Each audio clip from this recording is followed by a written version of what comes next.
Esta sesión del día de hoy tiene que ver con conceptos de astrofísica. Pero la idea es que veamos los conceptos, unos cuantos conceptos de astrofísica el día de hoy, perdón, junto con unos ejercicios muy sencillos y profundicemos más sobre esto en la próxima sesión donde solo vamos a hacer problemas. Vamos a ver si nos da tiempo hoy de poder hacer todo lo que traigo preparado. Porque, bueno, ustedes saben que primero hay que eh, empezar la sesión. Entonces, voy a mostrarles por acá. A ver, díganme si ahí están viendo la presentación. Sí, profe. Sí, pero Ok. ¿Y la ventana del Zoom dónde está? Parte superior. O sea, yo la pantalla, digamos, la veo como en el centro de la pantalla, o sea, de mi pantalla y de ahí a usted lo veo al ladito. Ah, bueno, está bien, perfecto. Bueno, ok, chicos, entonces vamos a hablar primero, a ir un poco directo al grano. Entonces, vamos a empezar con la medición de distancias en astronomía y en astrofísica. Entonces, para medir distancias cercanas de estrellas cercanas, ¿qué son estrellas cercanas? Estrellas menores a 100 parsecs de distancia de la Tierra, ¿ok? Eso es lo que vamos a llamar estrellas cercanas. Entonces, la primera persona en medir una distancia estelar en forma muy precisa fue el astrónomo Bessel, con un 10% de error en sus resultados, gracias a las monturas para telescopios de Fraunhofer y a los heliómetros desarrollados para medir los diámetros solares con gran precisión y distancia angular entre astros. El sistema que él midió, ¿verdad? Es el Gliese 820 AB en Cygni 61. Entonces aquí tenemos una imagen, no sé de qué telescopio será, pero bueno, básicamente es ese sistema binario. Eh, ok, entonces, ¿qué es lo que hacemos o cómo medimos estas distancias cortas o bueno, no cortas? Para astros cercanos, bueno, utilizamos el paralaje, ¿ok? Entonces, esta medición se hace por medio del paralaje anual. Entonces, cuando estamos en cierta posición del año, ¿verdad? Se mide la estrella, ¿ok? Con respecto a las estrellas más lejanas que están al fondo. Entonces, en cierta ocasión del año, entonces esperamos exactamente cuando la estrella está exactamente en la posición opuesta de su órbita respecto al Sol, ¿ok? Entonces, por ejemplo, si es en junio, medimos en junio y medimos en diciembre, por ejemplo, ¿verdad? Y lo que va a ocurrir es que la estrella va a parecer que se va a haber movido con respecto a las estrellas de fondo. Entonces, medimos el primer ángulo. ¿Ok? Luego medimos el segundo y entonces así trazamos este triángulo, ¿verdad? A partir bueno, trazamos este triángulo a partir de las mediciones de cómo se mueve aparentemente la estrella. Sabemos que no se mueve la estrella, lo que pasa es que lo que se está moviendo, ¿verdad? Somos nosotros básicamente, porque el movimiento de la estrella es, bueno, pues, existen movimientos propios, eso es cierto, pero en un tiempo tan pequeño, ¿verdad? No sería tan notable. Entonces, el máximo valor de paralaje que se puede obtener es de 0,001 arco segundos o segundos de arco. Ahorita vamos a hablar de esa medición. Eso es alrededor de 2,7 por 10 a la menos 7 grados. ¿Ok? Entonces, perdón. En 1989, el satélite Hipparcos lograba, ¿verdad?, medir en el orden de 0,5 kiloparsecs. Esto es apenas el 1% de la Vía Láctea. ¿Ok? Actualmente Gaia tiene una resolución del orden de 100 kiloparsecs. Son 100 kiloparsecs, no 100 parsecs, perdón, las distancias cercanas. ¿Ok? Eso es alrededor de 4,22 años luz. Entonces, aquí traigo, vamos a ver si me carga. Ahí está viendo todavía la presentación, ¿cierto? Sí, profe. Sí, Que debe un momento. Voy a pasar esto acá.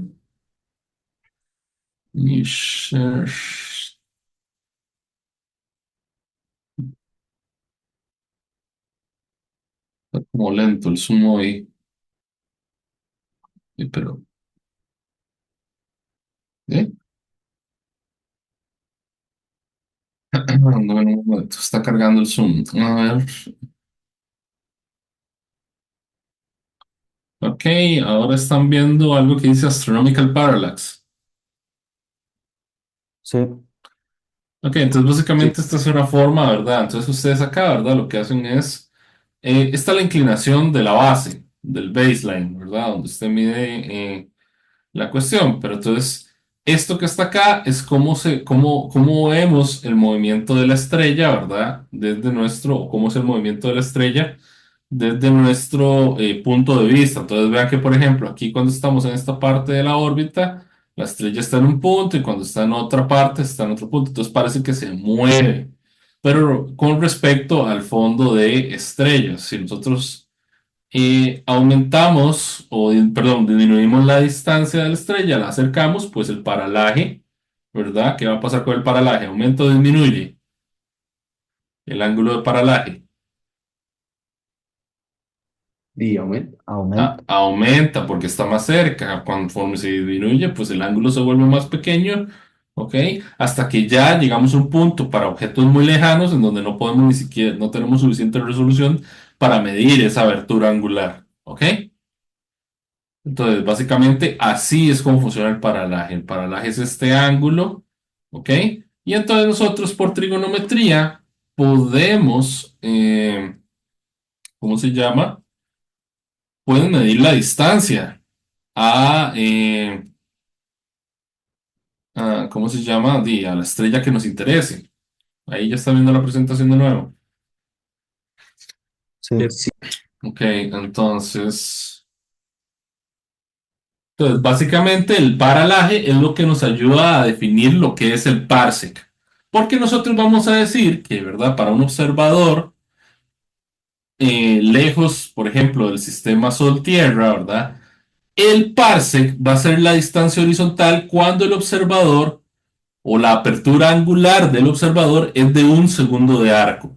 Ese segundo de arco va a subtender una distancia eh, opuesta de una unidad astronómica. Entonces, si tenemos una unidad astronómica, perdón, si tenemos una, perdón, si la abertura o el paralaje de un arco segundo es una unidad astronómica, sabemos que la distancia al objeto es un parsec. ¿Cuánto es un parsec? Un parsec son 206.265 unidades astronómicas, es decir, es esta distancia horizontal de acá. ¿Ok? Entonces, un año luz son 0,306 parsecs. ¿Ok? Entonces, básicamente, esa es la definición de parsec. El parsec es la distancia horizontal cuando un arco segundo subtiende, perdón, tenemos una abertura angular de un arco segundo y eso proyecta una distancia opuesta de una unidad astronómica. Entonces, básicamente tenemos esta ecuación donde la distancia es 1/p. Entonces, si nosotros el paralaje, el ángulo P, lo ponemos en segundos de arco, inmediatamente la distancia nos va a dar en parsecs. Eso es muy útil para nuestros cálculos en astrofísica. Entonces, bueno, aquí nada más puse esta imagen como para que ustedes se hagan una idea de con sus dedos, ¿verdad? Y con su mano, cuánto es eso más o menos en grados para medir en el cielo, en la bóveda celeste, ¿verdad? Obviamente ahí hay otros factores que hay que tomar en cuenta, pero bueno, eso es un aproximado. Entonces, me interesa, cuando estamos hablando de paralaje, ¿verdad? También hablar sobre la relación que existe entre minutos de arco, segundos de arco y grados.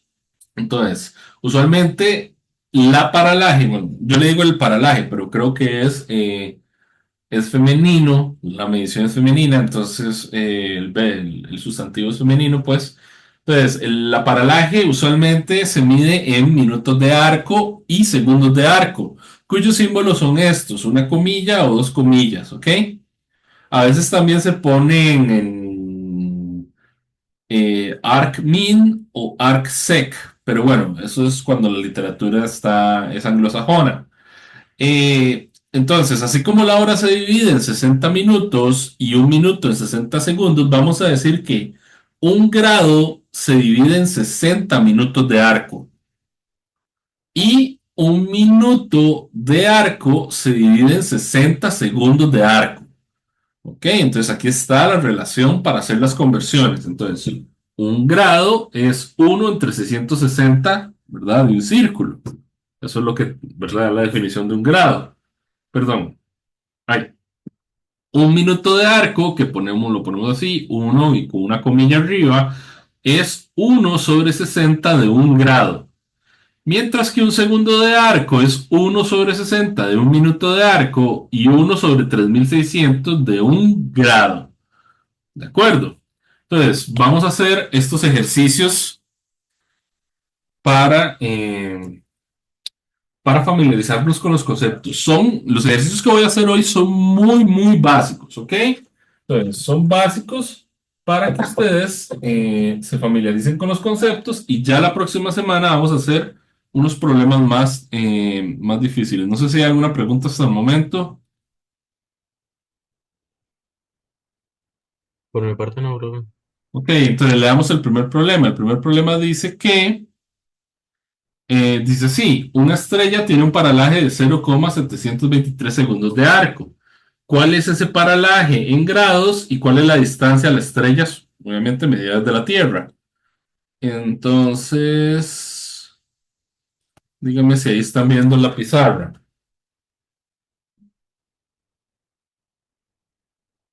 Sí, Sí, profe. Sí, sí. ok, entonces tenemos que el paralaje de la estrella es de 0,723 segundos de arco. Entonces nos piden esa medición en grados. Entonces, para hacer esto, yo tengo que decir, bueno, un segundo de arco, ¿cuánto era? Bueno, de acuerdo a lo que acabamos de ver, es uno entre 3600 grados. ¿Ok? Entonces, a grandes rasgos es nada más agarrar 0,723 y dividirlo entre 3600. Esa es la forma de encontrar el paralaje. Entonces, el paralaje a esta estrella es bueno, una vez que ustedes hacen esto, ¿verdad? Es de 0,002 grados. ¿Ok? Entonces, ustedes ya pueden ir viendo la resolución que tienen que tener los instrumentos astronómicos, ¿verdad? Porque, bueno, esto con lo que sabemos nosotros medir grados, que es básicamente un transportador, jamás podríamos hacerlo, ¿verdad? ¿Ok? Entonces, ahí tenemos que empezar a dimensionar un poquito todo lo que es la astronomía instrumental. Entonces, sabemos que si yo doy el paralaje en segundos de arco, pues voy a obtener la distancia en parsecs. Eso es lo que vamos a utilizar acá. Entonces, a través de esta relación. Entonces, sería D es igual a uno entre 0,723 y la distancia entonces es de 1,38 parsecs. Muy bien. No sé si hay alguna pregunta, si no continuamos. Por mi parte no. Ok, entonces ahora, segundo problema. Ujú. Entonces, segundo problema dice, Sirius, una estrella binaria o un sistema binario de nuestra galaxia, se encuentra a una distancia de 2,64 parsecs de nosotros. ¿Cuál sería el paralaje de esta estrella binaria? Entonces, básicamente esto es aplicar fórmula, ¿verdad? Aplicar la ecuación. Pero de nuevo lo voy a hacer para que tengan todo desarrollado. Entonces, este sería el segundo problema. Ok, entonces básicamente encontramos el paralaje a través de uno entre la distancia. Entonces, el paralaje es uno entre 2,64 y esto nos va a dar el paralaje en segundos de arco. Es de 0,38 segundos de arco. Ok, tercer problema.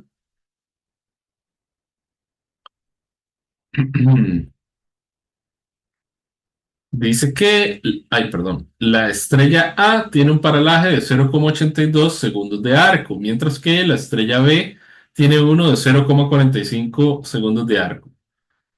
La pregunta es, ¿cuál estrella está más cercana a la Tierra y por cuánto? Bueno, la primera lo podemos responder inmediatamente. ¿Cuál es la que está más cerca? De acuerdo a lo que acabamos de ver. ¿La A o la B? La A porque tiene un paralaje más grande. Exacto. Recordemos que el paralaje, entre mayor sea, quiere decir que el objeto está más cerca, ¿verdad?, a la Tierra. Entonces, vamos a escribir eso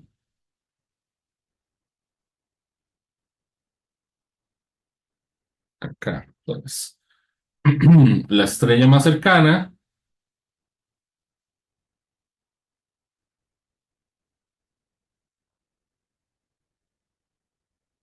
es la de mayor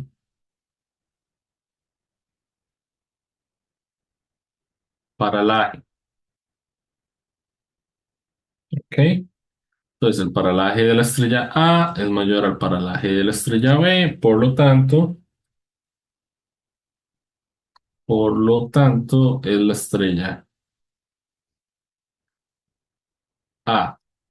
Y ahora sí, entonces ahora lo que tenemos que hacer es encontrar las distancias y ver en cuánto difieren.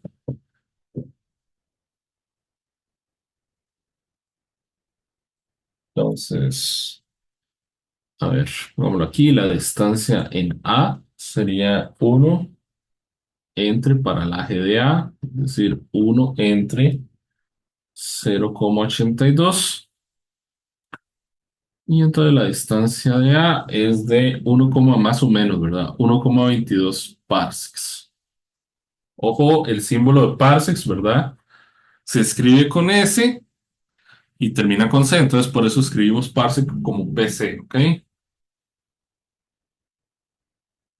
Y luego la distancia de B es 1 entre el paralaje de la estrella B, que sería 1 sobre 0,45, y esto da una distancia de alrededor de 2,22 parsecs. Entonces, la estrella A está más cerca, A está más cerca,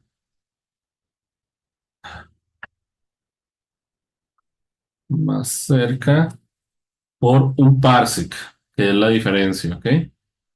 Está un parsec más cerca que la otra. ¿De acuerdo? Entonces ahí es nada más una comparación entre las dos distancias, una da 1,22, otra da 2,22, entonces se acerca más por un parsec. ¿Ok? Entonces volvemos a la presentación.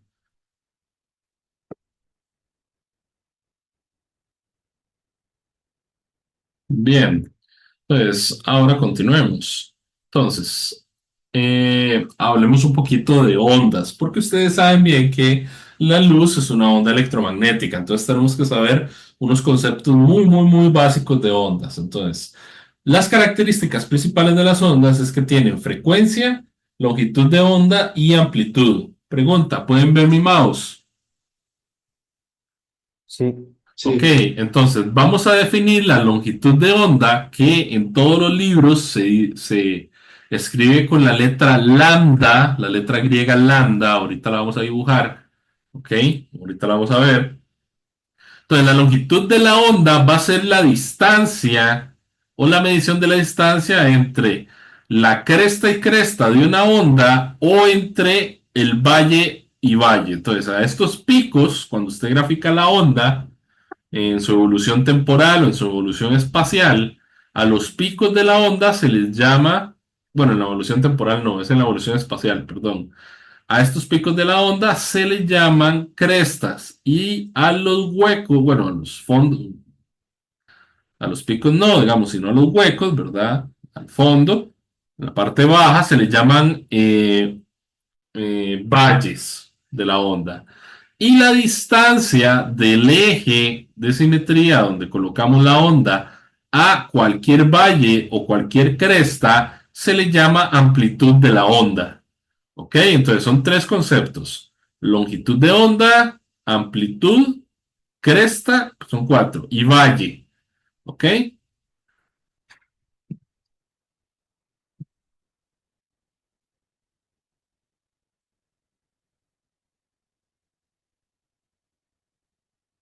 ¿Ok? Para describir completamente una onda, solo necesitamos de la amplitud y la frecuencia, porque vamos a ver que la frecuencia se relaciona con la longitud de la onda. Entonces, sabemos que para las ondas electromagnéticas, que son las que nos importan, porque nosotros lo que recibimos de los astros y de los cuerpos celestes es su luz. Entonces, nosotros medimos estas ondas electromagnéticas, medimos sus características y a través de eso es que sabemos los parámetros físicos de los astros, ¿ok? Entonces, sabemos que la luz transporta su energía a una velocidad constante, la velocidad de la luz, una constante fundamental de la física, que es alrededor de 299.792, perdón, 299.792.458 metros sobre segundo. O como lo vamos a utilizar, usualmente, si es en metros por segundo, 3 por 10 a la 8 metros sobre segundo. Si es en kilómetros por segundo, vamos a utilizar 3 por 10 a la 5. ¿Ok? Entonces, ¿cómo se van a relacionar la longitud y la frecuencia de la onda? Lo van a hacer a través de la constante de la velocidad de la luz. Para eso tenemos que, bueno, recordar el espectro electromagnético. Entonces, usted puede ver las ondas electromagnéticas. El espectro electromagnético es una forma de encasillar la energía de una onda electromagnética. Entonces, tenemos ondas de baja frecuencia y de alta frecuencia. Y, inversamente, la relación entre frecuencia y longitud de onda es inversa. Entonces, si yo digo baja frecuencia, quiere decir alta longitud de onda. Y si yo digo alta frecuencia, quiere decir baja longitud de onda o corta. Entonces, ustedes lo pueden ver en este diagrama, porque si la frecuencia es muy baja, ¿cuál es la distancia entre una cresta y una cresta en comparación con las de la parte del espectro donde la frecuencia es alta? Es mucho mayor, ¿lo ven? Entonces la longitud de la onda es alta. Mientras que en esta parte del espectro la distancia entre cresta y cresta es muy pequeña, que es la longitud de la onda. Entonces, las secciones en las que se está repartido el espectro electromagnético es, bueno, el visible, ¿verdad? Que allí la longitud de onda tiene un orden de 10 a la menos 6 más o menos. El visible es lo que podemos ver, la luz que nosotros podemos ver o el ser humano puede detectar.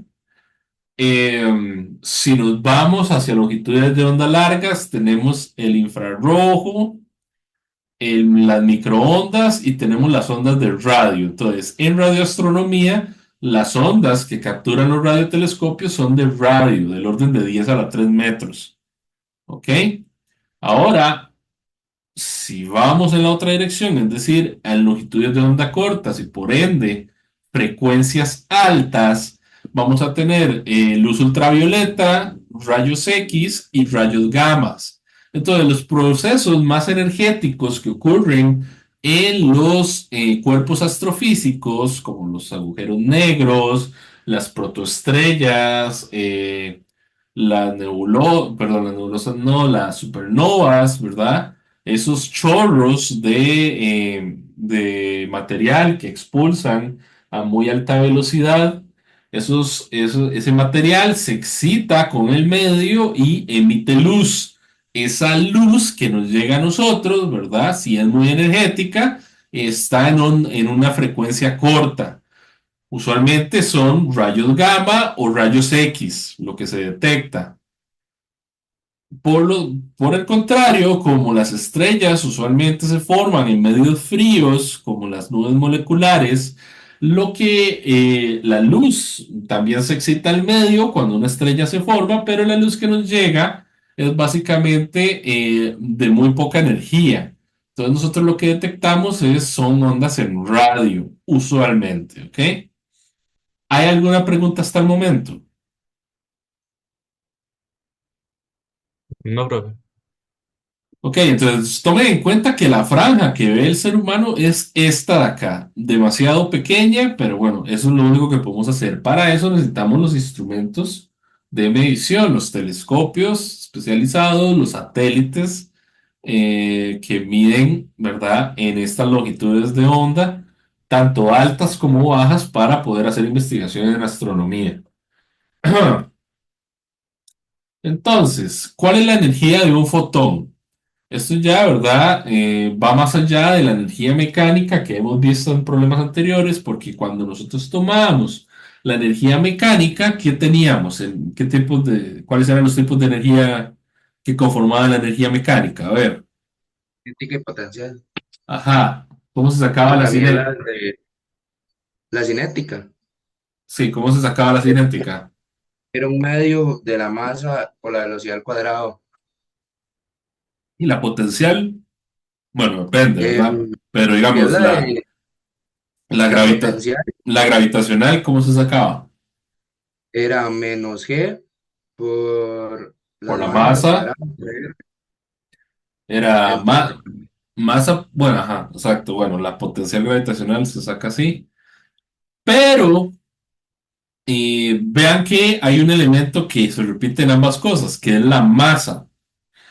Pero resulta que las ondas electromagnéticas, bueno, yo no sé si ustedes lo saben, pero bueno, aquí lo voy a revelar. Si no lo saben, pues la luz se comporta de forma dual, como onda o como partícula, ¿ok? Entonces, pero lo que pasa es que la luz, ¿verdad? No tiene masa. Es decir, a usted le llega la luz del cielo o la luz de la computadora y usted no siente un golpe, ¿verdad? Que sería lo que uno esperaría si fuera una partícula. Y lo que ocurre es que la luz viaja en lo que se llama paquetes de onda, ¿ok? Y esos paquetes de onda tienen una energía que la podemos encontrar no utilizando masa, sino utilizando su frecuencia. Entonces, la energía para las ondas electromagnéticas la podemos escribir así, como una constante por la frecuencia que tienen, ¿ok? Esa constante se llama la constante de Planck y tiene un valor de 6,63 por 10 a la menos 34 julio sobre segundo.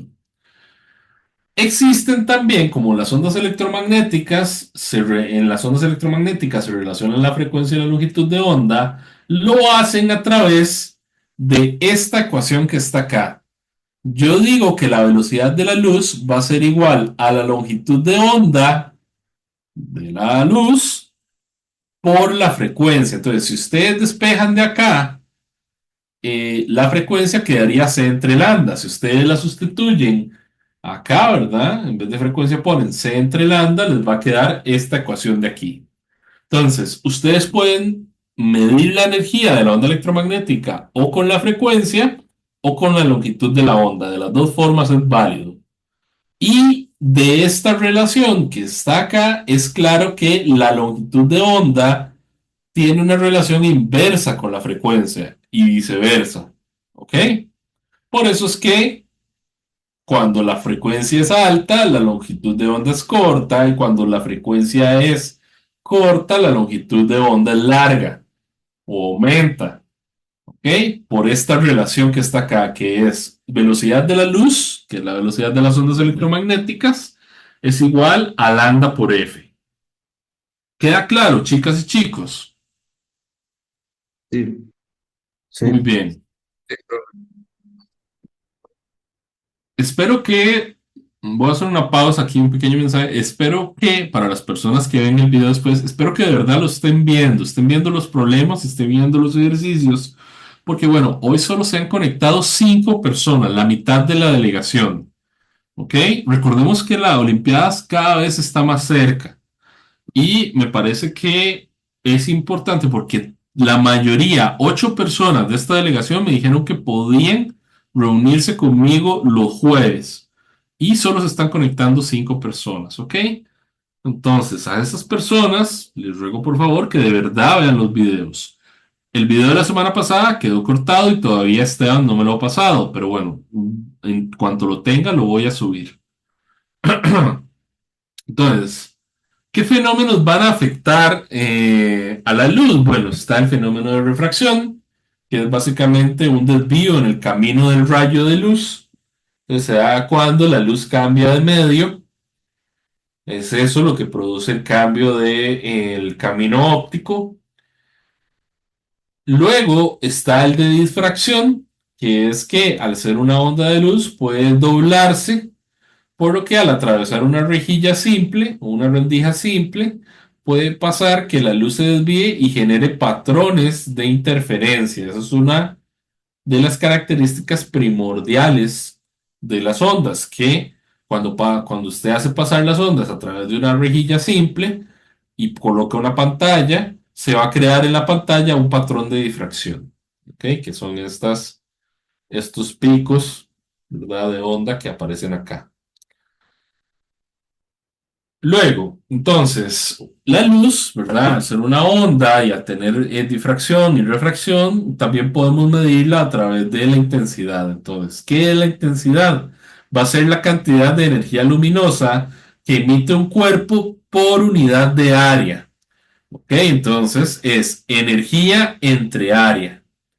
Esto significa, entonces, que la intensidad, como es energía entre área, ¿qué unidades tiene el área usualmente? Metros al cuadrado. Ok, metros al cuadrado, muy bien. Eh, entonces, como es metros al cuadrado, vean que se va a cumplir una ley de inverso de la distancia al cuadrado, que es esto que está acá, la intensidad, ok, es directamente proporcional a uno entre la distancia al cuadrado. Eso quiere decir que conforme nosotros aumentamos la distancia, la intensidad va a ir disminuyendo, ok. Entonces, esta relación se cumple cuando tenemos dos intensidades diferentes de dos cuerpos diferentes. Si nosotros conocemos el punto donde deseamos medir la intensidad de ambas fuentes y conocemos la intensidad de una de ellas, podemos encontrar la intensidad de la luz que emite la otra, ¿ok? A través de esta ecuación, de esta segunda ecuación. Ok, ahora vamos a hablar de magnitudes. Yo sé que esto supongo que lo tuvieron que haber visto para el examen de la Olimpiada costarricense, pero bueno, no hace mal repasarlo.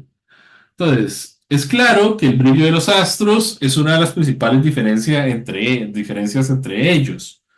A esta distinción se le llama magnitud aparente. Recordemos que la magnitud aparente contra toda digamos, lo que uno espera, no va, digamos, entre mayor sea la magnitud, no quiere decir que mayor sea el brillo del astro, sino todo lo contrario. Porque como esta fue una medición que se empezó a seguir hace mucho tiempo, más de 18 siglos, entonces a la hora de definirla, se definió que entre menor fuera la magnitud, pues mayor sería el brillo. Entonces es como más bien, ok, ¿cuál es el primero de los astros que brilla más? Entonces, tal astro, tiene una magnitud 1, ¿ok?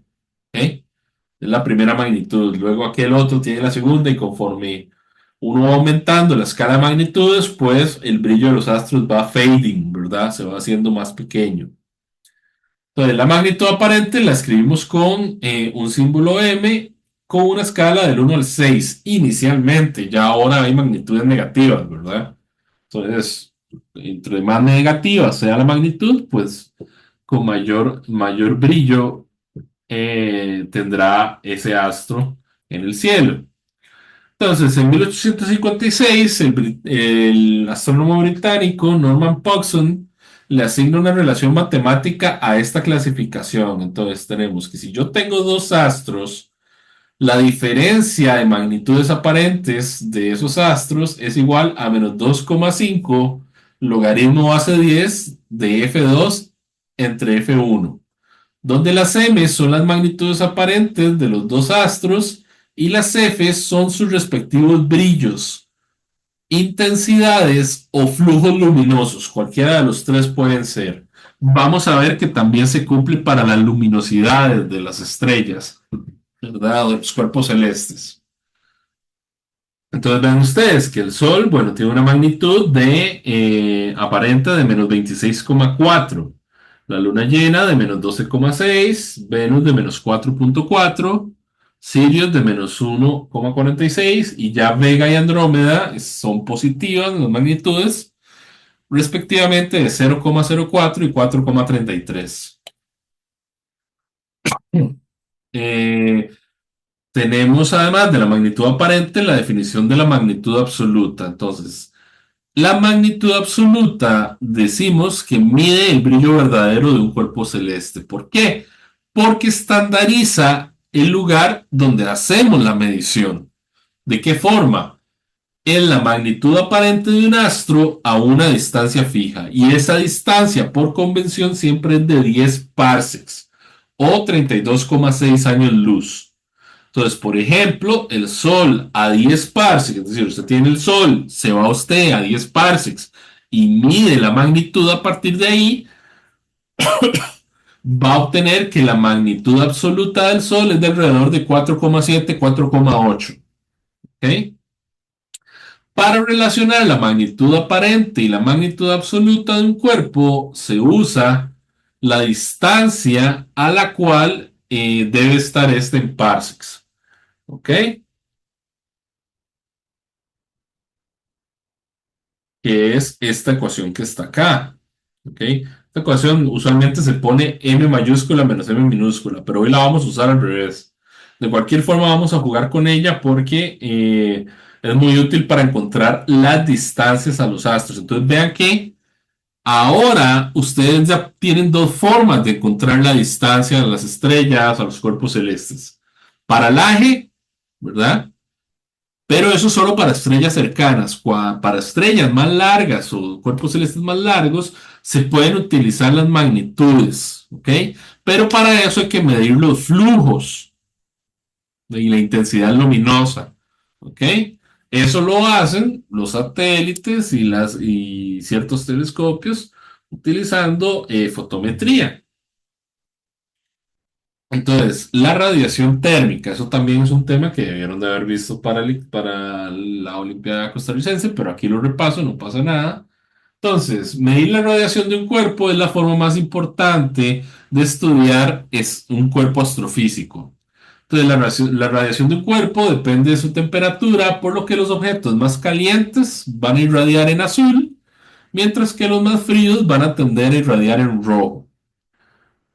La descripción de la radiación térmica queda descrita por la ley de radiación de cuerpo negro de Planck, donde se utiliza esta función que está acá, que se llama la función de Planck. ¿Ok?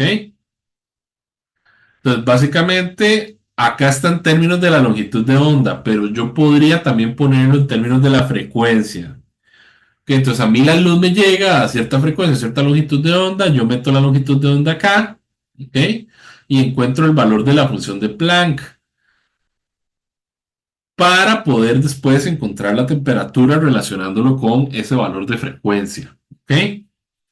Entonces, si uno modela, ¿verdad? Esta función de Planck eh, y relaja un poco las condiciones, ¿verdad? Si la modelamos para un cuerpo o un objeto que está completamente helado y sin pérdidas de energía, podemos pensar en él como un cuerpo negro. Un cuerpo negro es un cuerpo que irradia,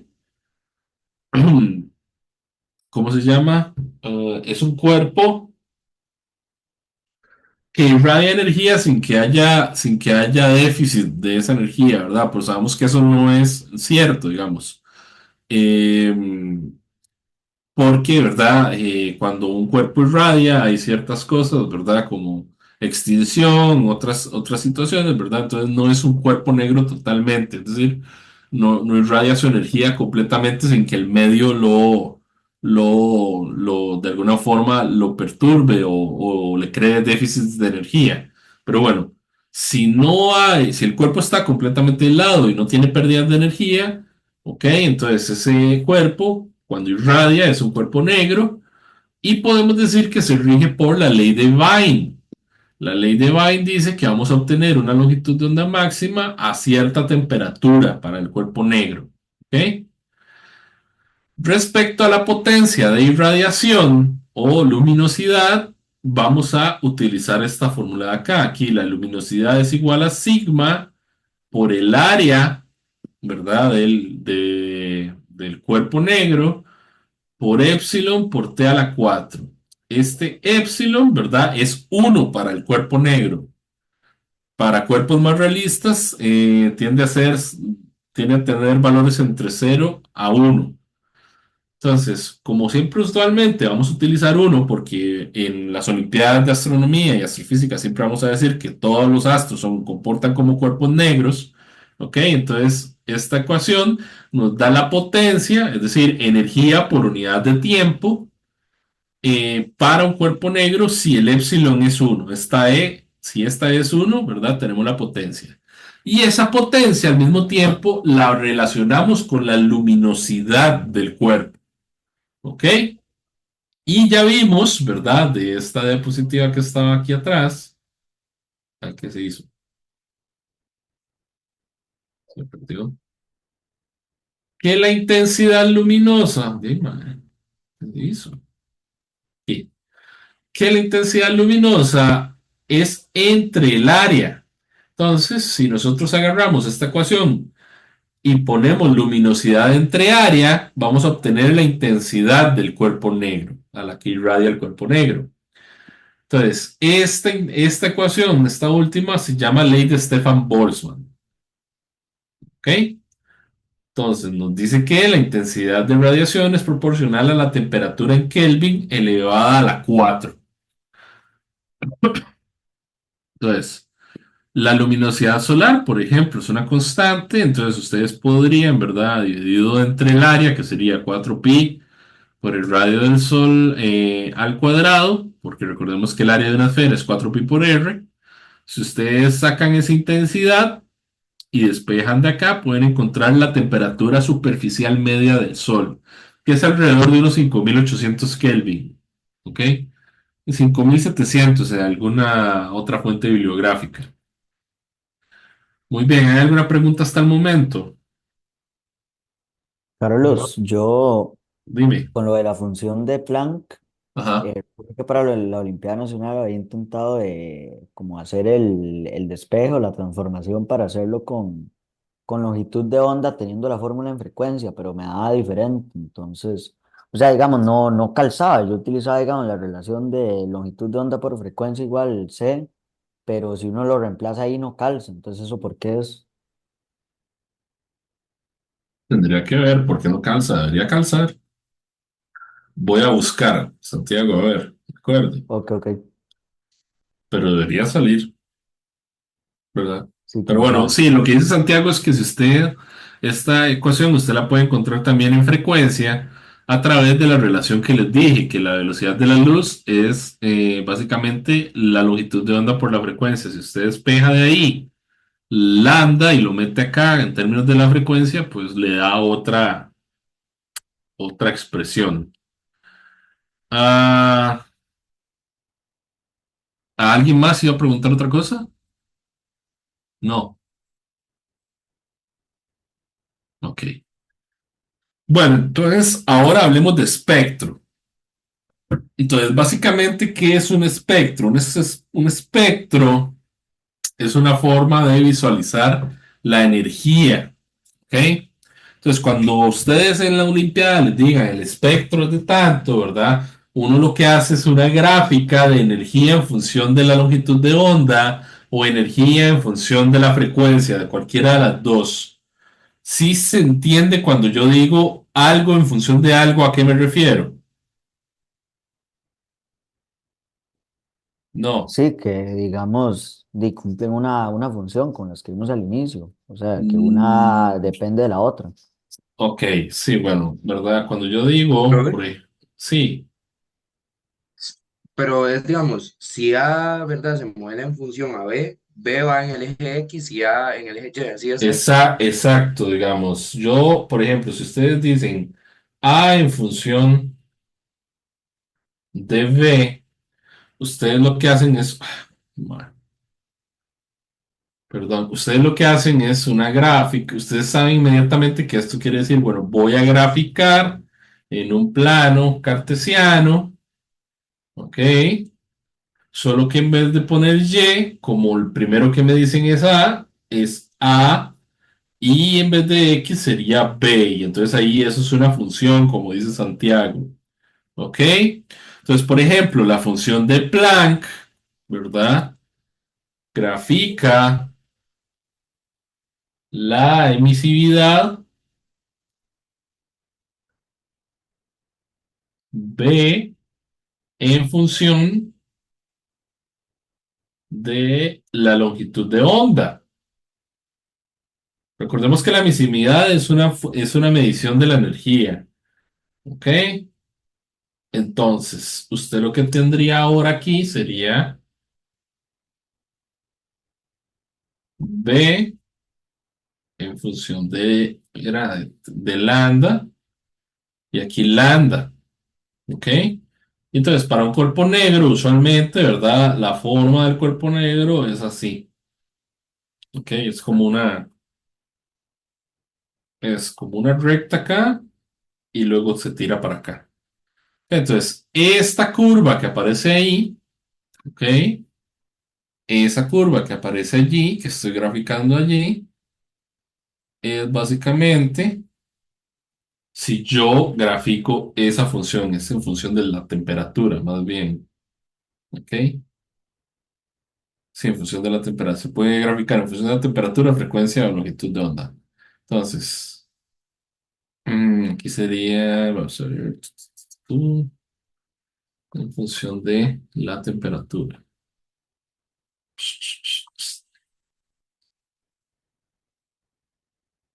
Ok,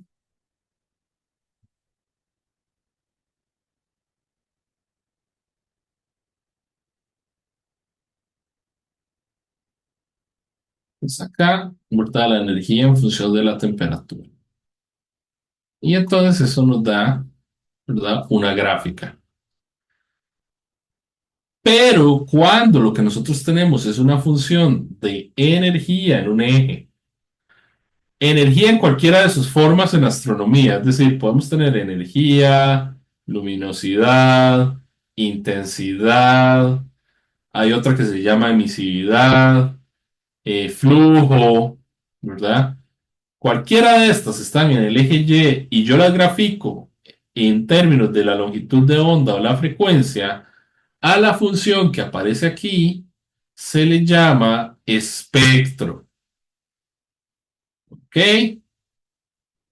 Entonces, cuando ustedes les digan el espectro, a eso se refiere, ¿verdad? Una forma de visualizar la energía en función de la longitud de onda. Lo que pasa es que, ¿verdad? Está la forma de hacerlo con una gráfica en un plano cartesiano y está la forma en la que se detecta en en el instrumento, ¿verdad? Que es a eso a lo que voy en esta parte de acá de la presentación. Tenemos tres tipos de espectro. El espectro continuo, el espectro de emisión y el espectro de absorción. ¿Ok? Entonces, el continuo es este que está acá. En el detector se ve básicamente así, como una especie de, bueno, sí, sí, como un continuo de colores, por decirlo así. Entonces, contiene el rango completo de las longitudes de onda visibles, extendiéndose incluso al infrarrojo y al ultravioleta. Estos espectros se detectan a partir de cuerpos calientes y brillantes. Entonces, se utilizan placas SD, ¿verdad? De fotometría y entonces cuando se analizan, ¿verdad? Los espectros aparecen así. Eso, si usted hace la gráfica como aquí está esto en frecuencia, y vimos que la frecuencia, bueno, como está puesto acá, ¿verdad? El rojo emite a cierta frecuencia, el azul emite en cierta frecuencia, etcétera, ¿verdad? Como estos colores están relacionados con las frecuencias o longitudes de onda, y a la vez la longitud de onda y la frecuencia está relacionada a la energía, usted puede hacer un espectro, ¿verdad? Como el que acabo de dibujar acá. De hecho, este que acabo de dibujar acá, de esta forma, es un continuo, ¿ok? De hecho, vamos a ponerlo aquí, es un espectro continuo. ¿Cómo se vería? Supongo que, bueno, hay alguien que tal vez lo sepa.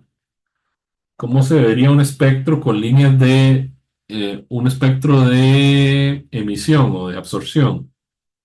¿Alguien sabe?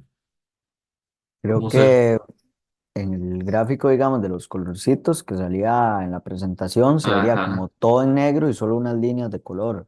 ajá. Supongo que en un gráfico normal sería ya sea como unos picos o en general solo unos puntos a donde se emiten ondas y todo lo Ok, demás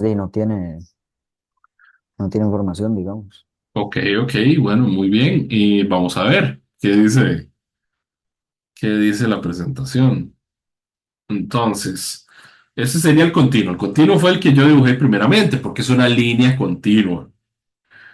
En la placa, cuando tenemos emisión, ¿verdad? Se ve así, como dice Santiago, ¿verdad? Se ve toda oscura y solo hay ciertas líneas, ¿verdad?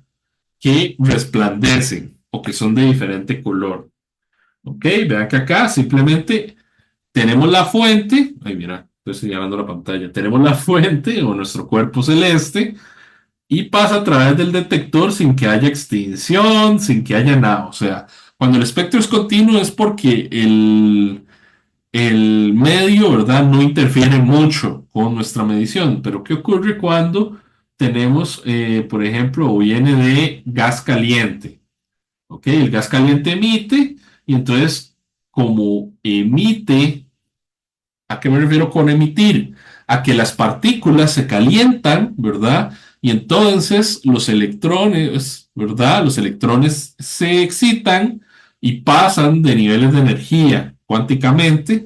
Y entonces, cuando pasa eso, ¿verdad? Digamos, un electrón, ¿verdad? Así se enfurece, por decirlo así. Entonces, cuando hace eso, emite un fotón. Ese fotón llega al detector, ¿ok? Y aparece como estas líneas verticales. ¿Ok? Esas líneas verticales se llaman líneas de emisión. ¿Ok? ¿Queda claro? ¿Queda claro cómo es que ocurre el milagro de la medición? Sí, Entonces, dependiendo de qué partícula o de qué especie química sea en la que se excitó el electrón y emitió, dependiendo de eso, va a aparecer en cierta longitud de onda, ¿ok? Y va a aparecer entonces en cierto color. Entonces, hay líneas que se llaman de hidrógeno, hay líneas de carbono, hay líneas que ocurren cuando se excita el amoníaco, ¿ok? Entonces, estas en la gráfica se ven no continuas, ¿verdad? Bueno, la gráfica empieza así continuas, pero hay, ¿verdad? Pero cuando hay una línea, se ve un pico. Entonces, picos son espectros de emisión. Ok, queda claro, chicas y chicos. ¿verdad que cuando había el espectro de hidrógeno excitado se llamaba alfa? Sí, hay una línea que se llama H alfa. Ok, Ujú. ya los nombres depende de cuántos electrones, ¿verdad? Hacen la transición y todo esto, ¿verdad? Pero lo que me interesa ahora, por ahora, lo que me interesa es que sepan, ¿verdad? Diferenciar entre un espectro continuo, uno de emisión y luego tenemos el de absorción. ¿Qué creen ustedes que va a ocurrir con el de absorción? Lo contrario. Exacto. En vez de picos vamos a tener huequitos o valles. Entonces aquí vamos a tener E, L, intensidad, flujo, en función de la longitud de onda o en función de la frecuencia. Pero entonces, en vez de venir aquí, hacen esto. ¿Ok? Entonces, esto a cierta longitud de onda es que ocurre en la línea de, ahora, absorción, se llaman líneas de absorción. Espectro de absorción. Entonces, la partícula, ¿verdad? Entonces usted así puede saber incluso, ¿verdad? Porque eso ya está tabulado, en qué partícula o qué especie química es la que se excitó y tal, ¿verdad? Porque, por ejemplo, yo que trabajo en zonas de formación estelar masiva, trabajo con unas transiciones o unas líneas que ocurren a 23,7 kilohertz, ¿ok? Y esas líneas, los picos de esas líneas solo aparecen en esa transición. Como ya está tabulado, se sabe que esa especie que se excita a esa específica frecuencia es el amoníaco, ¿ok? Entonces, así es como podemos identificar de qué están hechas las cosas, ¿verdad? En el cielo, en las nubes de polvo. Nosotros les decimos nubes de polvo, pero realmente ese polvo está hecho de, ¿verdad? De especies químicas. Entonces, ¿cómo sabemos de cuáles? Bueno, cuando el medio se excita, el gas se calienta y entonces ocurren estas emisiones de fotones, es como podemos saber. ¿Se entiende más o menos la idea? Sí, Sí, nada profe. más, nada Ujú, más una cosa, ¿verdad? Que para, digamos, un elemento puro, por ejemplo, no sé, hidrógeno, las líneas de emisión coinciden con las de absorción. ujú, me parece que sí. Ok, ok. Entonces, por ejemplo, esto es gas caliente y entonces, si lo que tenemos es cuando tenemos una fuente, se atraviesa una nube de gas frío, ¿verdad? Lo que nos va a llegar son líneas de absorción. ¿Por qué se llaman de absorción? Bueno, pues porque hay extinción, ¿verdad? Hay un polvo ahí que se atraviesa, ¿ok? Y entonces se ve más bien todo claro y entonces son líneas negritas, ¿verdad? Oscuras en el espectro. Y cuando las graficamos, ¿verdad? Hacemos esa relación de frecuencia con energía y tal y tal y tal, ¿verdad? Cuando las graficamos se ven como los valles que dibujé ahí en la pizarra. Ok, espectro de absorción. Entonces, vean que entonces ya pudimos también ver cómo se medían las distancias con magnitudes. Y está, ¿verdad? La forma, esas mediciones de distancia que aparecen en la ecuación de magnitud, pues vienen de algún lugar. Ese lugar de donde vienen básicamente es de la ecuación de flujo, ¿ok? De flujo luminoso. Entonces, para distancias mayores ya el paralaje se cae, ¿verdad? Ya no podemos utilizar eso. Entonces, el primer paso que se utiliza para hacer medición de distancias es utilizar estrellas que están en nuestra galaxia que se llaman las cefeidas. Las cefeidas tienen periodicidades muy bien establecidas y además magnitudes absolutas concretas para cada tipo de variabilidad presentada. ¿Ok? En la Vía Láctea hay alrededor de unas 400 y con eso podemos hacer la calibración de la medición de distancias. Entonces, con el paralaje determinamos la distancia a las más cercanas y luego con la intensidad y flujo luminoso que llega a nuestros medidores, podemos a través de esta ecuación, ¿verdad? De luminosidad entre 4pi r cuadrado, que es el área de una esfera alrededor de la fuente, ¿ok? E igualarla a sigma por tal cuadrado, podemos obtener de acá la distancia, ¿verdad? Porque digamos, lo que llega al detector es el flujo. Entonces, de acá podemos tener la distancia y también podemos medir la temperatura superficial de la fuente. Entonces, vamos a hacer este otro set de ejercicios. Entonces, hoy vamos a seguir hasta donde lleguemos. Si, ¿verdad? Nos hace falta algo, lo terminamos de ver la próxima semana y hacemos más problemas. Entonces, dice así, la estrella Sirius tiene una magnitud aparente de -1,5 y se encuentra a una distancia de 2,6 parsecs. También se sabe que se trata de una estrella de tipo espectral, A1. Esos tipos de estrellas los vamos a ver cuando veamos evolución estelar, con una temperatura superficial de 10.000 Kelvin. Entonces, lo primero que nos piden con estos datos es que calculemos la magnitud absoluta de Sirius. Calcule la luminosidad de Sirius en relación a la del Sol. sabiendo que la magnitud absoluta del Sol es de 4,82, o utilicemos ese dato. Y luego dice, calcule el radio de Sirius en relación al Sol, sabiendo que la temperatura superficial del Sol es de alrededor de 5800 Kelvin. ¿Ok? Entonces, vamos a la pizarra.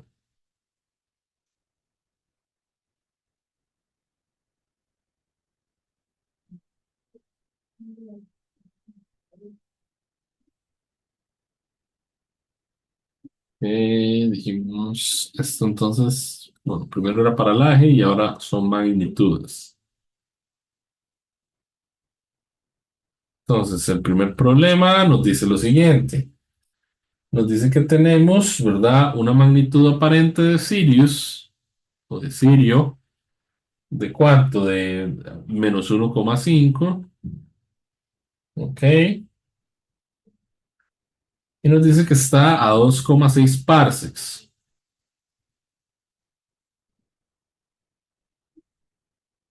¿ok? Y entonces nos pide la magnitud absoluta, o sea, la parte A, ¿ok?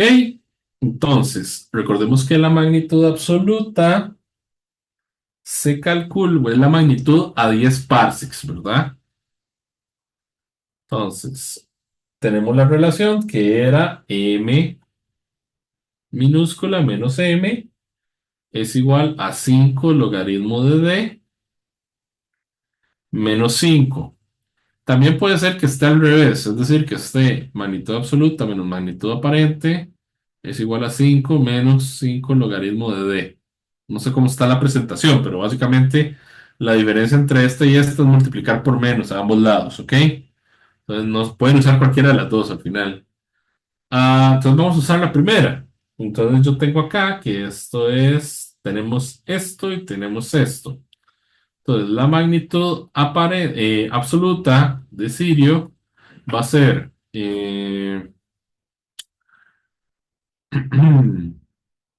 ¿cómo es?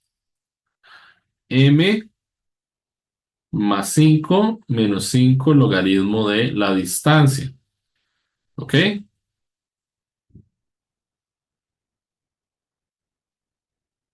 Entonces esto sería la magnitud aparente de Sirio. Entonces esto sería -1,5 más 5 menos 5 logaritmo base 10 de 2,6. Y eso nos tiene que dar alrededor de 1,42 en magnitud de absoluta de Sirio. ¿Ok?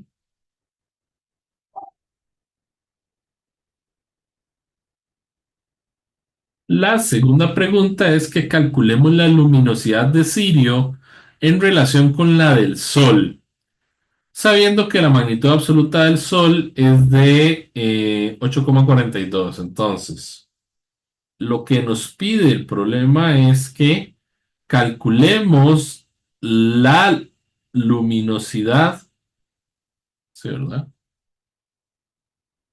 Ajá. La luminosidad de Sirio en relación a la luminosidad solar, sabiendo que la magnitud absoluta del Sol es de 4,82. ¿Ok? Entonces, lo que nos piden cuando nos dicen una luminosidad o un parámetro en relación a otro es la razón, es decir, el cociente de uno sobre otro. ¿Ok? Entonces, ¿recuerdan aquella ecuación que decía esto?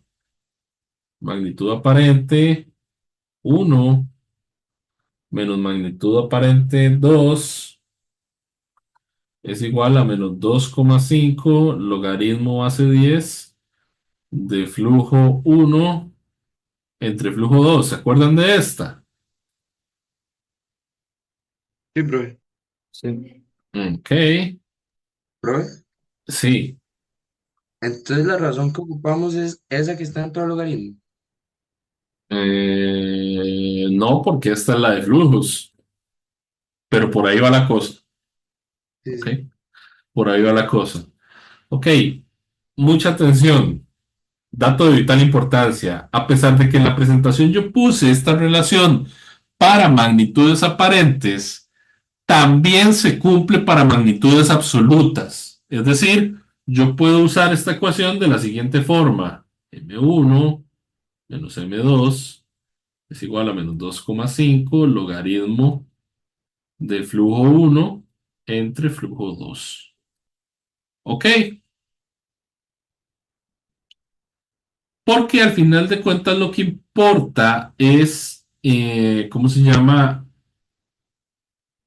O lo que nos permite hacer esto es que, digamos, que es una magnitud absoluta, es una magnitud a una sola distancia, es decir, a la misma distancia, a la distancia de 10 parsecs. Entonces, yo puedo sustituir aquí la ecuación de magnitud, la ecuación de magnitud aparente, y se me va a ir con esta otra, porque las magnitudes mayúsculas están a la misma distancia siempre, están a 10 parsecs. Entonces, queda claro, chicas y chicos, yo puedo utilizar esta razón o esta ecuación. Puedo utilizarla con magnitudes aparentes o con magnitudes absolutas, ¿ok? De acuerdo. Sí, La diferencia está a la hora de poner los flujos, porque con esta, los flujos tenemos que ponerlos, ¿verdad? Como L entre 4pi R1 al cuadrado, donde ese R1 es la distancia aparente de la fuente. Pero acá, ¿cuál va a ser esa distancia para ambos? Si estamos usando magnitud absoluta. 10 10 parsecs. parsec. Exacto, entonces el R se nos va a ir porque es el mismo, ¿lo ven? Y se están dividiendo. Muy bien, muy bien. Excelente. Entonces, vamos a utilizar esta segunda relación, pero bueno, lo vamos a aplicar a nuestro problema. Entonces, yo lo que quiero encontrar es, bueno, aquí lo hice al revés, pero bueno, no pasa nada, le damos la vuelta. Magnitud del Sol absoluta menos magnitud de Sirio. No, bueno, puse Sol, pero no, usemos la simbología astronómica. Esta acá. Ok, magnitud del Sol menos magnitud de Sirio es igual a menos 2,5 logaritmo del flujo del Sol entre el flujo de Sirio en a 10 parsecs. Entonces, los flujos, yo los calculo, los pongo. Yo digo, bueno, el flujo del Sol sería la luminosidad del Sol entre 4pi por d al cuadrado. Mientras que el flujo de Sirio es la luminosidad de Sirio entre 4pi por d al cuadrado, donde d para ambos es de 10 parsecs, pues la magnitud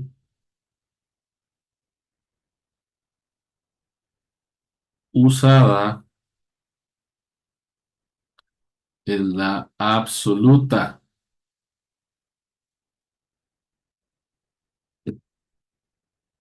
Entonces sustituimos en la ecuación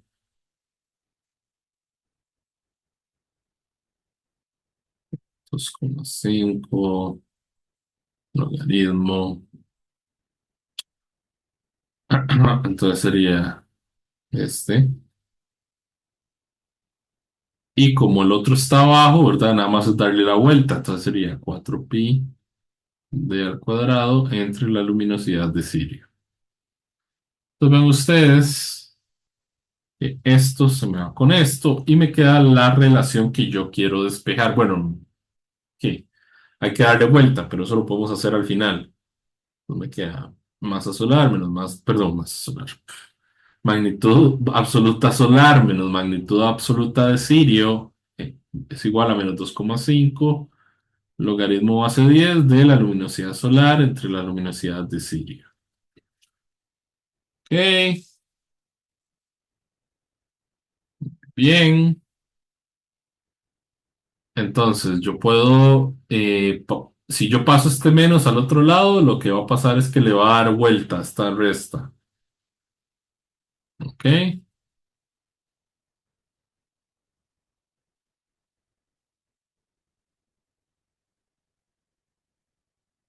Y luego yo lo paso a dividir, el 2,5 para que me quede el logaritmo base 10 solo.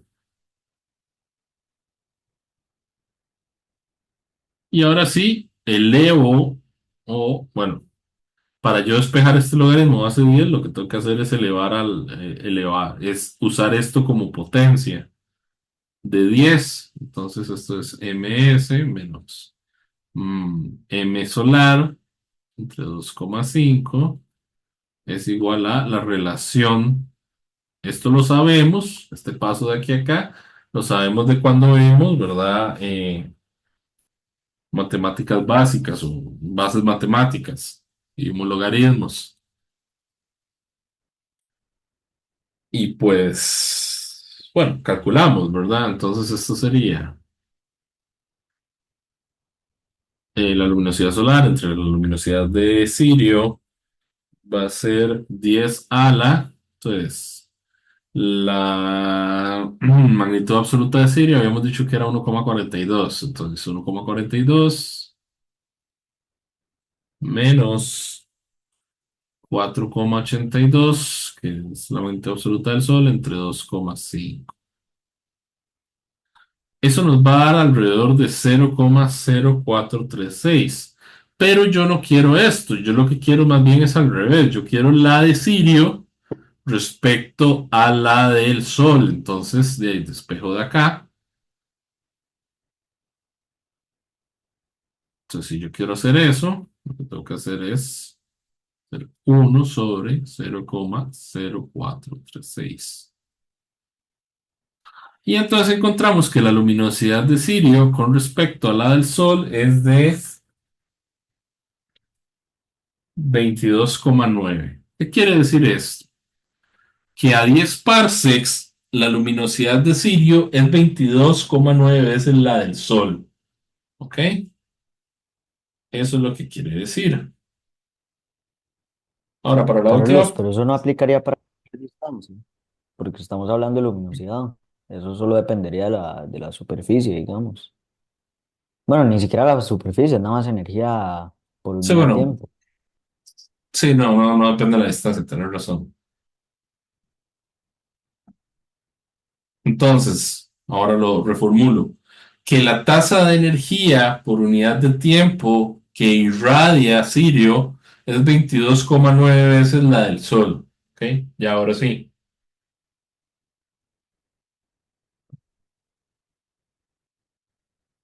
Ok. Entonces, para la siguiente parte, de ahí, hay que usar la ecuación de Stefan Boltzmann para poder encontrar la relación entre los radios. Entonces, lo que vamos a hacer es en la parte C.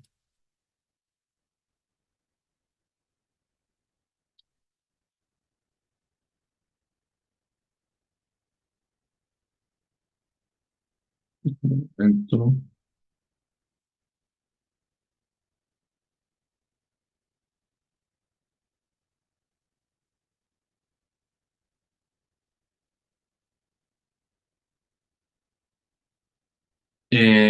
Parte C. Entonces, yo lo que voy a hacer es que, bueno, ustedes saben que la luminosidad es igual, bueno,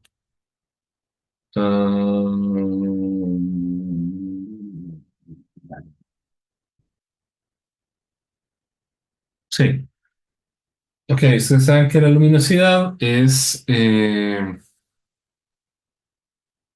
entre 4pi por r al cuadrado, ¿verdad? Esto es igual a la intensidad de irradiación, ¿verdad? La intensidad por unidad de área. La intensidad por unidad de área es igual, ¿verdad? Es I Y esto es igual entonces a la constante de Stefan Boltzmann por T a la 4. Entonces yo puedo decir que la luminosidad es 4pi por el cuadrado, ¿verdad? Por sigma por T a la 4. Así, si yo escribo la última relación que obtuvimos, sería entonces 4pi por R de Sirio al cuadrado por sigma por T de Sirio a la 4 entre 4pi por R del Sol al cuadrado por sigma por la temperatura superficial del Sol a la 4. Entonces ven ustedes que yo puedo eliminar esto de acá, eliminar el sigma y me queda una ecuación en términos de las luminosidades o la razón de las luminosidades que ya encontré y las temperaturas. Entonces, voy a poner todo lo que es al cuadrado. Entonces, esto queda RS entre R solar al cuadrado y TS entre T solar al cuadrado. ¿Ok? Digo, al cuadrado no, a la 4.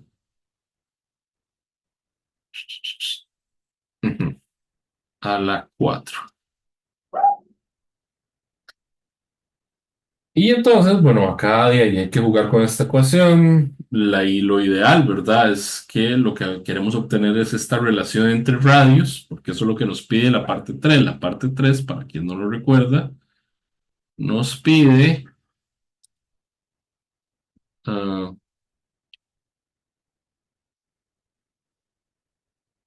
perdón, nos pide la parte 3, calcule el radio de Sirio en relación con el del Sol, es decir, el cociente R de Sirio entre R solar, sabiendo que la temperatura superficial del Sol es de 5800 Kelvin.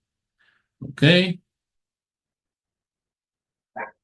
Entonces, de aquí ya tenemos todo lo que necesitamos, porque nos decían que la temperatura superficial de Sirio era 10.000 Kelvin, la del Sol 5800. Esto es lo que queremos encontrar y la relación entre las luminosidades ya la tenemos. ¿Ok? Entonces lo que voy a hacer es pasar esto a este lado. Para hacer eso tengo que darle vuelta a la razón. Entonces me queda radio de Sirio entre radio del Sol al cuadrado es igual a la luminosidad de Sirio entre la luminosidad del Sol por temperatura superficial del Sol a la 4 entre temperatura de Sirio a la 4. Yo puedo pasar esto aquí como una raíz, de tal forma que me queda RS entre R del Sol es igual a raíz cuadrada de esto de acá entre esto a la 4 medios. Entonces aquí estoy haciendo todos los pasos intermedios. Usualmente no los haría, pero bueno, es para que puedan ir agarrando, ¿verdad? Velocidad. Entonces esto quedaría 432, entonces me queda la temperatura del Sol entre la temperatura de Sirio elevado a la 2 por la raíz de la razón entre, luminosidades. Entonces vean ustedes que yo sustituyo valores. Entonces esto sería 5800 arriba entre 10.000 Kelvin al cuadrado, raíz de 22,9.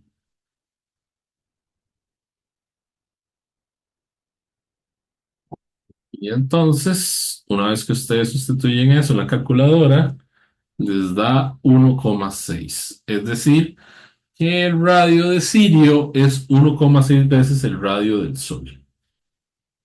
¿Hay alguna pregunta? ¿Todo quedó claro? Sí, profe. Entonces, vean lo que yo estoy haciendo. Vean. Yo no hago, les voy a decir lo que yo no hago y que espero que ustedes no sigan haciendo porque es una buena práctica. Yo no sustituyo los valores desde el inicio. Yo no hago eso. Yo pongo la expresión, juego con la ecuación y cuando ya tengo todo en los términos en términos de los valores que sí tengo, como por ejemplo aquí, perdón, aquí, hasta ese momento sustituyo los valores. ¿Por qué, chicas y chicos? Porque si usted sustituye desde el inicio y arrastra números y números y números, eso se va a volver un caos. ¿Ok? Entonces es una muy buena práctica, ¿verdad? Encontrar la expresión para lo que me están pidiendo en términos de lo que yo sé que tengo y al final simplemente sustituirlo. Así es como, ¿verdad? Esperaría que traten de hacer los problemas que están practicando en casa.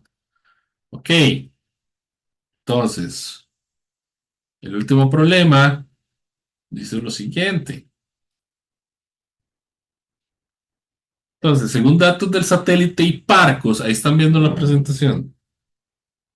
Sí, profe. Ok, Sí, entonces dice, según datos del satélite Hipparcos, el paralaje heliocéntrico de Canopus, o Canopus, no sé cómo se dice, es 10,42 milisegundos de arco. Entonces, ven lo que les digo, que a veces lo escriben así, MAS o AS, ¿verdad? Arc seconds. Milisegundos de arco, ¿ok? A partir de estos datos responda. Si la magnitud aparente de Canopus es de menos 0,72, ¿cuál es la magnitud absoluta? ¿Cuántas veces es más brillante Canopus que el Sol cuya magnitud absoluta es de 4,8? Ahora nos dan uno de 4,8 y no 4,82. ¿Ok? Entonces hagámoslo.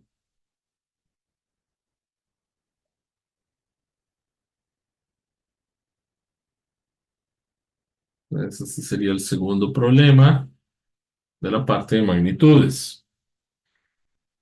Ok, entonces vamos a empezar con la primera parte. Entonces, para lo primero, yo necesito, a ver, ¿qué creen que necesito yo para encontrar lo que nos piden? Recordemos que lo que nos piden es la magnitud absoluta. Nos dan la aparente y ocupamos obtener la absoluta. Entonces, ¿cómo podemos saber eso? Porque lo que nos dan, ¿verdad? Es simplemente el paralaje.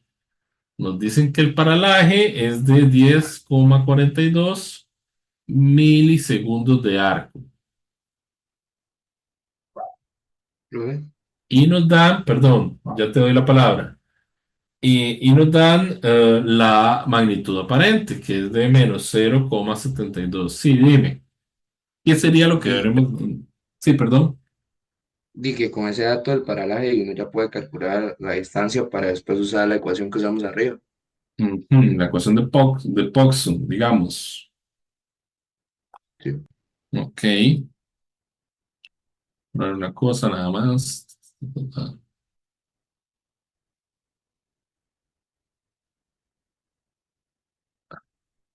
Ok. Bueno, no la de Poisson, sino la de la magnitud aparente y absoluta. Am, ok, necesito. Se me perdió, ya, ahora sí. Ok, entonces, como dice el compañero, bueno, yo llego y digo, bueno, yo sé que el paralaje es uno entre la distancia, dándome la distancia en parsecs, ¿verdad? Entonces, yo espejo de aquí y digo, distancia es uno entre P. Ok, entonces sería uno entre 10,42. Pero para que me den parsecs, tiene que estar en qué medición el ángulo, en qué unidades. arcosegundos. Entonces, ¿cuántos arcos? Si tengo 10,42 miliarsecs, o miliarcosegundos o milisegundos de arco. ¿Cuánto es eso en segundos de arco? ¿Por cuánto tengo que multiplicar?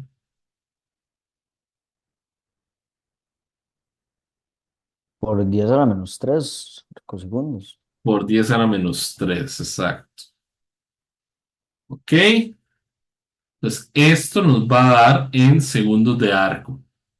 Y bueno, esto nos asegura que el ángulo que estamos metiendo es en segundos de arco, que la distancia va a ser en parsecs. Cuando yo calculo eso, me da una distancia de 95,97 parsecs. ¿Ok?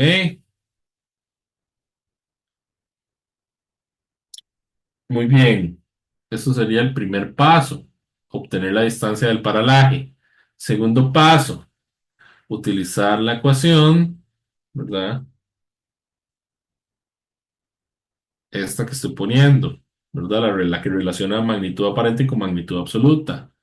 Menos logaritmo de distancia de canopus.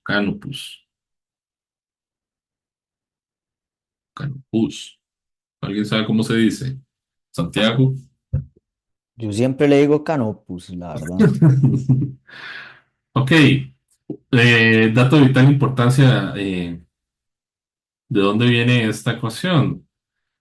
Bueno, nosotros realmente solo podemos medir instrumentalmente diferencias de magnitudes, que es lo que se llama índice de color.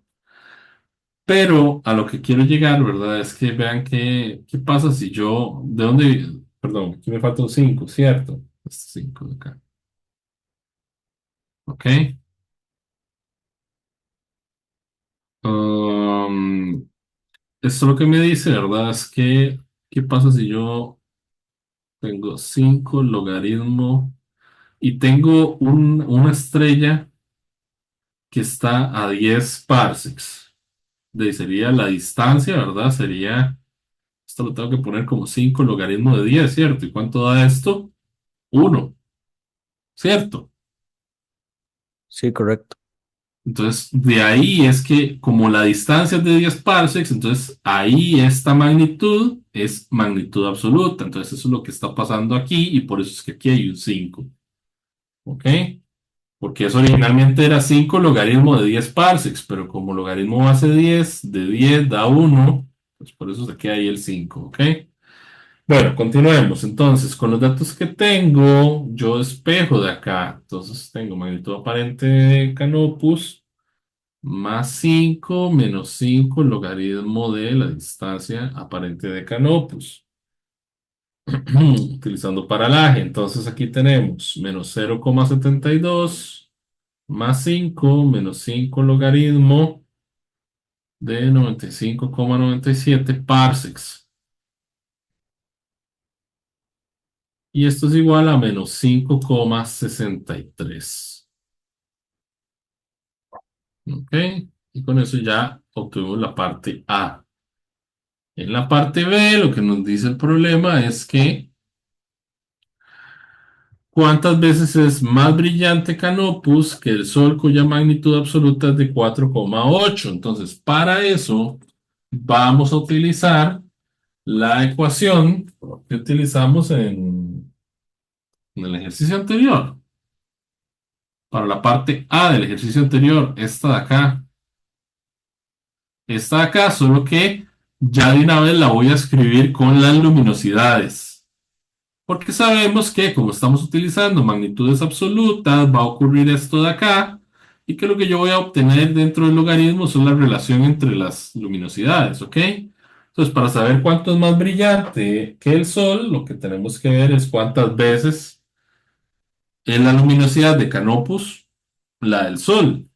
Ok, entonces vamos a poner MC menos M solar es igual a menos 2,5 logaritmo de luminosidad de Canopus entre luminosidad del Sol.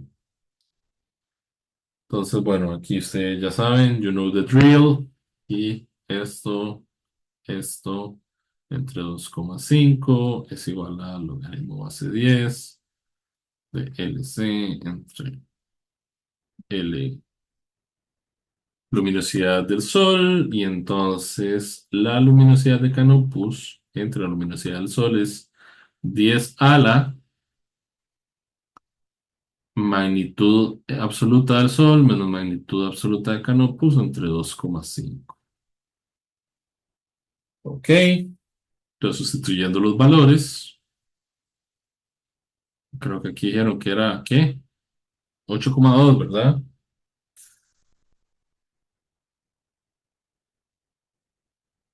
Les dije, esperen, 4,8, 8,2. La del Sol es 4,8 menos, ¿verdad? Cuidado ahí,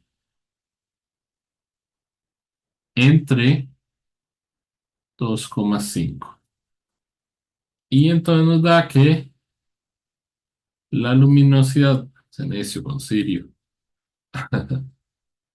la luminosidad de Canopus entre la luminosidad solar es de 14.859.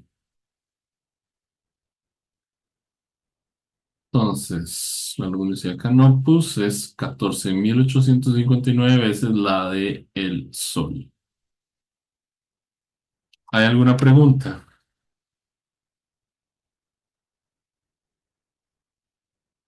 Chicas, chicos. Por mi parte no, profe. Ok, entonces,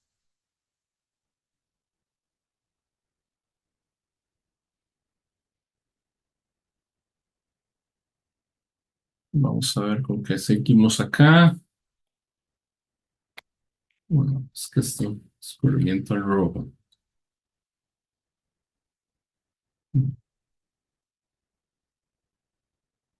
Ok, chicos, vean, vamos a dejarlo hasta aquí por hoy, porque lo que sigue ya es corrimiento al rojo y la ley de Hubble.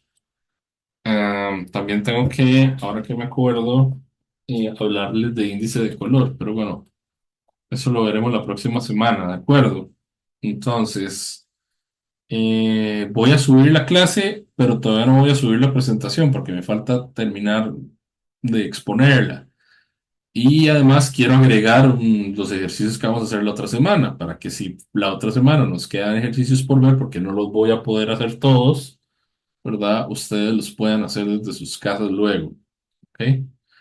Entonces, no sé si hay alguna pregunta, porque si no, estaremos dejando la clase de hoy hasta por acá, ¿ok?